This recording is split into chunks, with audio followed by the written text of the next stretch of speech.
I am so proud of each and every one of you.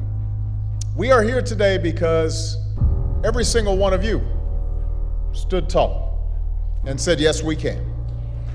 Yes, we can learn. Yes, we can succeed. You decided you would not be defined by where you come from, but by where you want to go, by what you want to achieve, by the dreams you hope to fulfill. For we gather here tonight in times when the very foundations of our lives, the old order has been shaken. The old ideas and institutions have crumbled, and a new generation is called upon to remake the world. And let me be clear, when I say young, I'm not just referring to the date of your birth certificate. I'm talking about an approach to life, a quality of mind and a quality of heart. We need people like you to step up. We need your daring, we need your enthusiasm, we need your energy, we need your imagination. A willingness to follow your passions, regardless of whether they lead to fortune and fame. A willingness to question conventional wisdom and rethink old dogmas. A lack of regard for all the traditional markers of status and prestige. And a commitment instead to doing what's meaningful to you, what helps others, what makes a difference in this world.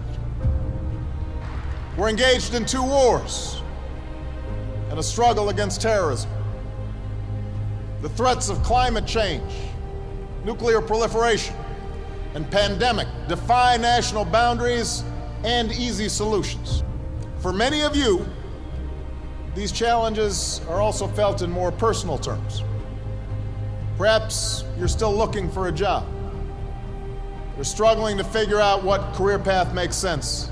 Now, in the face of these challenges, it may be tempting to fall back on the formulas for success that have been peddled so frequently in recent years. It goes something like this.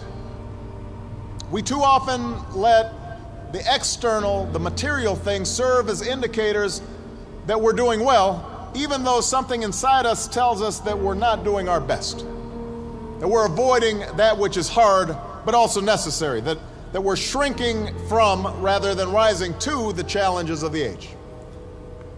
And the thing is, in this new hyper-competitive age, none of us can afford to be complacent. That's true whatever profession you choose. Professors might earn the distinction of tenure, but that doesn't guarantee that they'll keep putting in the long hours and late nights and have the passion and the drive to be great educators. The same principle is true in your personal life. Being a parent is not just a matter of paying the bills, doing the bare minimum. It's not just bringing a child into the world that matters, but the acts of love and sacrifice it takes to raise and educate that child and give them opportunity. I'm standing here as president because of the education that I received. I know it's not always easy to do well in school. I know a lot of you have challenges in your lives right now. I get it. I know what it's like. My father left my family when I was 2 years old, and I was raised by a single mom who had to work and who struggled at times to pay the bills and wasn't always able to give us the things that other kids had. There were times when I missed having a father in my life. There were times when I was lonely and I felt like I didn't fit in. So I wasn't always as focused as I should have been on school, and I did some things that I'm not proud of, and I got in more trouble than I should have. And my life could have easily taken a turn for the worse. But my mother, my grandparents, they pushed me to excel. But I was lucky. I got a lot of second chances, and I had the opportunity to go to college and law school and follow my dreams. You can't let the past get you down, you have to let it motivate you. Everybody here has got a unique story like that to tell. Each of you knows what it took for you to get here. But in reaching this milestone, there's a common lesson shared by every graduate in this hall. It's not where you are or what you are. It's who you are. Because life will throw some things at you. Truth is, not a single one of the graduates here today has had as easy. Not a single one of you had anything handed to you on a silver platter. You had to work for it. You had to earn it. Most of all, you had to believe in yourselves. Yes, you've always been underdogs. Nobody's handed you a thing. But that also means that whatever you accomplish in your life, you will have earned it. Whatever rewards and joys you reap, you'll appreciate them that much more because they will have come through your own sweat and tears, products of your own effort and your own talents. You've shown more grit and determination in your childhoods than a lot of adults ever will. That's who you are. We need everyone to broaden their ideas about what is possible.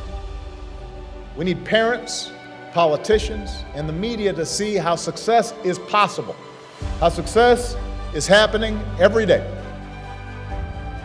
So that's why I came here today. Because if success can happen here, you have everything you need to get started. You've got no excuses. You have no excuses not to change the world. Did you study business? Go start a company. Or why not help a struggling non-for-profit find better, more effective ways to serve folks in need? You study nursing? Go. Understaffed clinics and hospitals across this country are desperate for your help. You study education? Teach in a high-need school where the kids really need you. Give a chance to kids who can't get everything they need maybe in their neighborhood, maybe not even in their home, but we can't afford to give up on them. Prepare them to compete for any job anywhere in the world. You study engineering? Help us lead a green revolution, developing new sources of clean energy that will power our economy and preserve our planet. Find somebody to be successful for. Raise their hopes. Rise to their needs. That's what's made a difference in our lives, and it's going to make an even greater difference in your lives. Not just for your own success, because we live in a new world now. The hard road does not end here. Your journey has just begun. It won't protect you against every setback or challenge or mistake. You'll make some, I promise.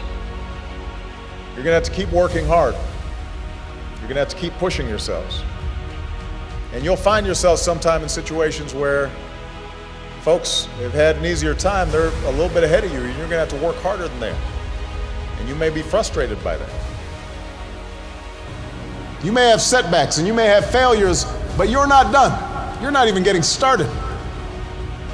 And if you ever forget that, just look to history. Colonel Sanders didn't open up his first Kentucky Fried Chicken until he was in his 60s. Winston Churchill was dismissed as little more than a has-been who enjoyed scotch a little bit too much before he took over as Prime Minister and saw Great Britain through its finest hour. When you read a great story or you learn about an important moment in history, it helps you imagine what it would be like to walk in somebody else's shoes, to know their struggles.